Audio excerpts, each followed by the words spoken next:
And so we see here a man by the name of Jacob. And he is taking a rest from a long journey.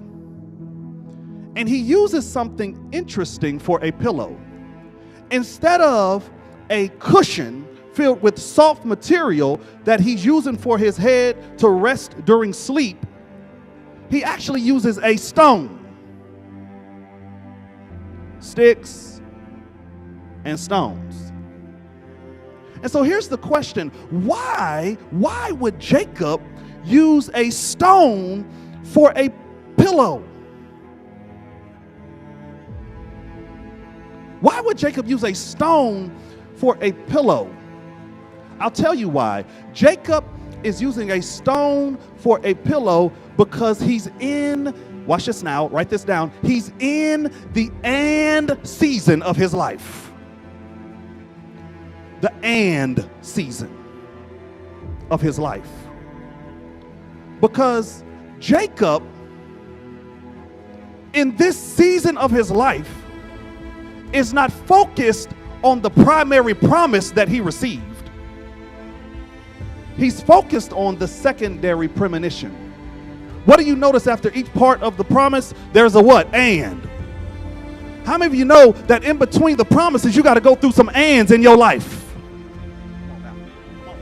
I want to submit to us this morning that even though we may be in our end season, there were some promises made to us, to our forefathers and our foremothers and our ancestors, that we can experience even today. See, so many times we focus on the generational curse, but what about the generational blessing? Somebody say, and season. But even though, watch this now, Jacob is enveloped in a promise, he's in his and season, and he's sleeping on a pillow that's made of stone.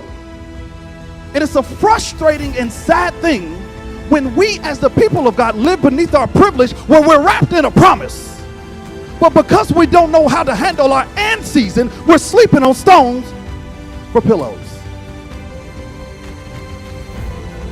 And this is where frustration comes in. And this is where attitudes come in. Because you got the primary promise, but you're focused on the secondary premonition. Let me help you this morning. You don't have to scheme for something that was promised to you before you were ever born.